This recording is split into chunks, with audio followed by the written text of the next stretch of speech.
Good morning, bore da. Croeso i'r Bluestone. Welcome to Bluestone. I know you've already been welcomed by the Visit Wales team and Pembrokeshire Tourism and the guys, but just wanted to formally welcome you here to Bluestone today. Hope you had a good trip up from wherever you've come, mainly from Pembrokeshire and West Wales. I'm Owain. I'm the Media and Public Relations Manager with Bluestone. I've been with Bluestone since 2011 and work within the marketing team. And we help promote Bluestone and Pembrokeshire as part of our marketing campaigns. So today, I've only got a short period of time to speak to you, but I just wanted to introduce you to Bluestone. Many of you will know of us for many different reasons, but it's really to give you the story of who we are and what we are, and perhaps where we're going, and how we very much work with local partners, and how we can work with you guys in the future. Obviously, Bluestone started off many years ago. It was the brainchild of William McNamara, who was a local farmer and a local businessman. Now, many of you may know William. He helped establish Oakwood, which is on the neighbouring site of the two valleys here. But then he moved on, and he wanted to do something much more than that would help attract more visitors into Pembrokeshire. But he didn't just want a conventional sort of tourism attraction of some sort. He wanted something that was sustainable, and even back then that had a strong environmental ethos that fitted with what Pembrokeshire is about, the countryside and the agricultural land that we have here. And he wanted to move on from what he had then, which was a large dairy farm. It was intensive farming on this land, the land that Bluestone is sited on and we're sat in today, and wanted to do something that was in keeping with that. So he thought of Bluestone as being something that could attract visitors from within Wales, but from throughout the UK into Pembrokeshire, and to share their opportunity of coming to Pembrokeshire to the wider area, which I'll touch on after. And after a number of years, we finally opened Bluestone back in July 2008. And we started off with obviously a number of lodges and the cottages that we have here. And we soon grew to where we are today, and I'll come on to those now. But Bluestone started off very much with a range of, mainly with lodges and the cottages and the studio apartments. Many of you who've walked down here will have come through the lodges that we have here, which are a number of various sizes, from 2-bedroom up to the luxury bunkhouse that we have, right the way through to the cottages which surround the village here that you're sat in today, here at the yard, to studio apartments which are actually situated above some of the shops and the bakery and so forth around here. And we have a number of studio apartments which link in with the spa that we have here as well. And indeed, at the end of this month, we're relaunching the spa, and we have a number of studio apartments that will be dedicated to spa breaks, to people to come into here to use the spa and then to travel out, and sort of as part of a well-being package, if you like, to come into Pembrokeshire. The ethos of Bluestone is very much all weather and all year activities and opportunities. And again, I'll come on to that shortly about how we work on that. But a little bit more background about what we are at the moment and where we are. We now employ over 500 people. That's not just seasonal, that's throughout the year. That number is increasing, and it will increase over the next year. 93 to 94% of our employees are all from this area, from Pembrokeshire and West Wales. And we have a strong ethos in employing, where we can, local talent, bringing local young people in, older people, anybody who has the passion basically to work for Bluestone and what we call our free range ethos. And now this year, our wild thing. We want everybody to go a little bit wild, whether you're staying here or whether you're working here. As part of that employment, we launched back in October, and we began in February this year something called the Bluestone Academy, which some of you may have also heard about. In the past, we've worked with people like Pembrokeshire College and other training establishments. But one thing that we wanted to do, we're constantly recruiting for a range of departments, whether it's housekeeping, front of house, marketing, IT. It's not just the direct tourism employment that we have here. But we established Bluestone Academy because we wanted to actually provide another training aspect to Bluestone that would bring in people of all ages that may not have been involved in tourism before, but they live and perhaps have worked locally and would like to get involved. And the Academy is basically, it took on, I think, 10 people at the end of last year. And the aim is over a 12-month period is to train them up into different parts of Bluestone. They'll go and experience Bluestone in all different departments, not just in one area.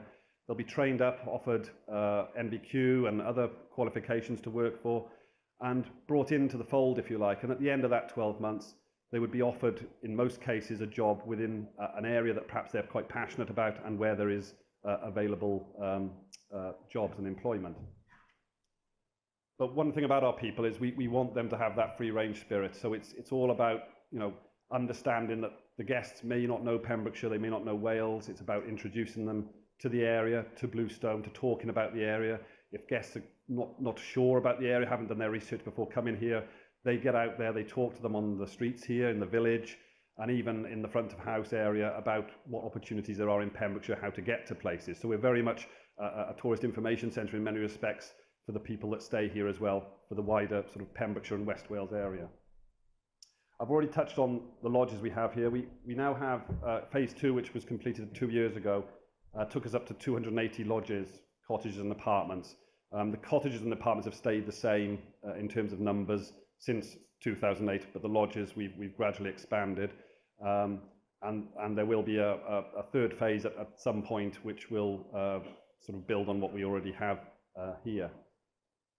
Another aspect, obviously, that we have here, which does offer an opportunity to other providers in the area where perhaps they want to offer some additional opportunities for their own visitors and guests, is the Blue Lagoon Water Park. And that's a mixture of day visitors, local people from the area, right the way through to guests who are coming in, maybe staying elsewhere to come and use the facility in the evening or in the daytime.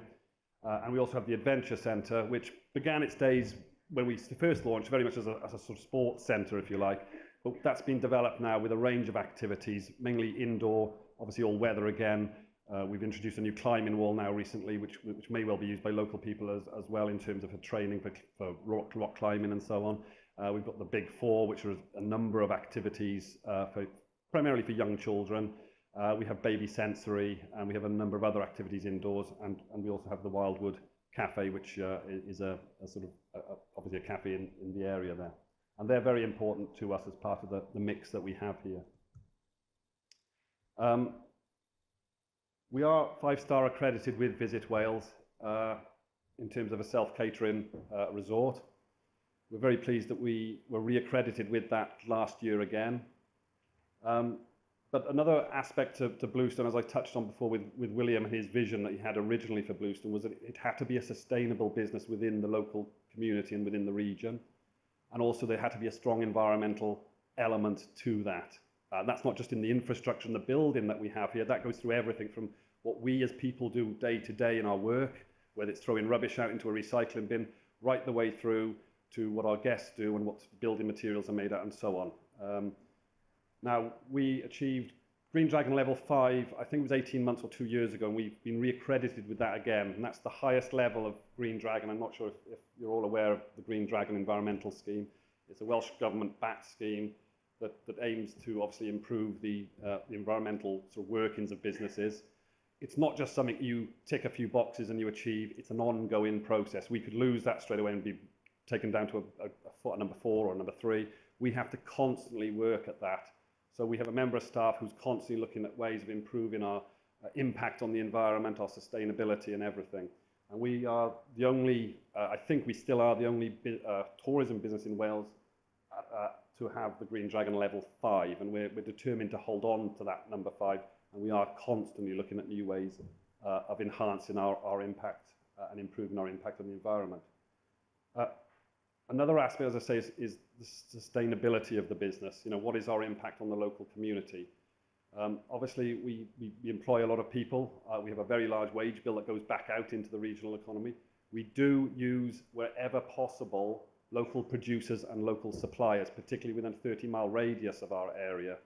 And everybody from our chefs through to our office supplies to everybody is always on the lookout or always working with a local business wherever possible to bring in produce, supplies and ingredients. And, you know, particularly our chefs in our restaurants are always looking for new ideas to conjure up new dishes, particularly in the Carreg Glass bistro, which we have here, and the Yard, which you're sat in, which is two restaurants that we have here. But part of that work with the local community and the region and even Wales as a whole we've worked very closely with business in the community in the past, and in 2012, I think it was, we won a national award for excellence for that work, and we've won a number of other achievements with business in the community since then, and we still work very closely with them to demonstrate how we, as a business, can work sustainably within the local area and within our local community. And I say within our, because we are not a big conglomerate that's been established here or come into the area. Bluestone was established by a local businessman and farmer. The ethos of Bluestone is about sustainability and local. Most of the tier from the top right the way down to our staff are local people. So we are a local business, providing good employment, good training, as well as helping promote Pembrokeshire, which I'll come on to afterwards, and not just ourselves. Another aspect that was important, and this was particularly close to William's heart, was that he wanted to develop a biomass facility. And I think, I was trying to get the figure again last night, I think we still are one of the only ones in the world where we are powering the Blue Lagoon Water Park and the Adventure Centre with heating purely from our own biomass unit. And I say our own, the biomass unit is actually run and operated by a cooperative of farmers, local farmers, who grow and produce a certain type of crop. Whenever I try and say it, I can never say it properly, so I'm not going to even try it, but I will provide you with the name. A crop locally, they grow that and produce that, and then that is harvested and used in our biomass facility, which is if you ever go up to the Blue Lagoon, it's just across from the front door there is a unit there, and that produces, by burning the crops, the heat and the energy for the Adventure Centre and the Blue Lagoon, 100%. But one thing that we've also achieved this year now is we are sourcing all our energy from 100% sustainable sources. So that's whether it's electricity providers or others, they are demonstrating to us that they are producing it from a 100% sustainable source. So we're very proud of that. But again, we're not resting on our laurels. We are still looking at new ways and opportunities. And in the future, we're hoping to harvest more solar, potentially, there could well be hydro, there could be other aspects to each lodge or aspects of the Bluestone site as a whole, and looking at developing that even further. So we're not resting there. There are some other projects in the pipeline. I'm going to talk about our marketing. I know that it's very much, obviously, today's event is very much about promotion and marketing, and I just want to touch on what we do as Bluestone. There may well be a feeling out there that all we do is talk about Bluestone and how great we are. We don't. We do talk about Bluestone, but the key aspect of all our marketing at Bluestone from day one and from before Bluestone was established was it's about Pembrokeshire. We are a business just like you that is in Pembrokeshire. We employ local people, as I say. We work with local businesses where we can. And part of that marketing is to get that message across. So when we're marketing Bluestone, we are marketing Pembrokeshire. Pembrokeshire is a key word, if you like, in all our marketing and public relations activity. When we come to looking at Bluestone as a destination, it's about Bluestone, which is in the Pembrokeshire Coast National Park. We promote the towns and villages nearby, the coastal path, and we all look to provide all the aspects that you have here in Pembrokeshire, all the walking, the cycling, the outdoor activities, the water activities, the visitor attractions, and that comes part of our marketing that you may well not have seen, because it may be that we've targeted certain regions within our key markets, which I'll mention now in a second, and also in terms of our national TV advertising, which we tend to do at the start of the year mainly and towards the end of the year. As a we like to think as a modern forward-looking business, very much most of our marketing and PR now, particularly in the last 18 months, has gone online. I would say the majority of our activity in marketing is not through conventional media relations. I still work with, we work with Pembrokeshire Tourism, for example, and their PR person are very much on partnership approaches to attracting people in. And we do work with national newspapers. We have a lot of inquiries from national newspapers, national specialist media, and also the regional media from key areas down the M4 corridor through to the Midlands, Birmingham, Oxfordshire, Cambridgeshire. We're starting to develop a lot of interest, even further afield into Cheshire and up to the north of England. But obviously, from our point of view, in terms of the catchment area for Pembrokeshire, in terms of the drive and the transportation to here, our key markets are really Wales, the Midlands, the M4 corridor, and London and the southeast, and then obviously back around to the southwest. And our way of working with them to promote Bluestone is very much through that online activity. So our social media activity has jumped. I'm not sure, Glenn, a colleague of mine who deals with social, I think we're at 20,000 Facebook followers. But you know, it's not about those numbers. You know, personally, I wouldn't mind if it was 10,000 or whether it was 5,000, but it's about the content and the opportunities that we provide for those people that we're marketing to that's important. And out of those 20,000, we don't want them just to be likes and people that are just following it for the sake of it. There must be a reason for them following us. You know, why are they interested? And a lot of the time that could well be not just Bluestone, but again, the mix of communications that we put out about Bluestone, the activities going on, whether it's the big events like Ironman Wales, through to small events happening in communities and so on. So we try and promote that through our PR as well, as a partner, if you like. So online and social is particularly a big push for us. And particularly in the last 12 months, and it's not a case of being slow off the mark, we've been doing this for a little while, but we are developing a much stronger blogger outreach program now. I think it's fair to say over the last 3 years, we've been working with bloggers, you know, quite a lot. Predominantly, mainly in the sort of mummy market, if you like. That's been a key area for us because of the market that we're looking at. But very much now, we work with a lot of specialist bloggers who are, you know, cycling, walking, the outdoors, maybe specialist travel bloggers.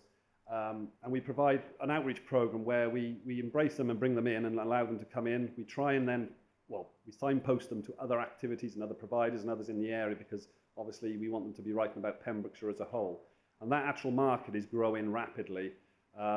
Indeed, I think in June, you know, we have around 20 mummy bloggers from throughout the country come in over a period of time to come and come to Bluestone. And again, they'll be pushed out to the wider area and community to show, you know, what the preschool market can offer, because the off-peak time for us is very important, as it is for you. I mean, going back perhaps to the last slide, I should have looked at really, was one of the key aspects of Bluestone isn't to look at the peak season markets. We all know that peak season people throughout the UK are aware of Pembrokeshire, they're aware of Wales. Many of them have memories of coming here, perhaps going to the beach in Tenby or wherever.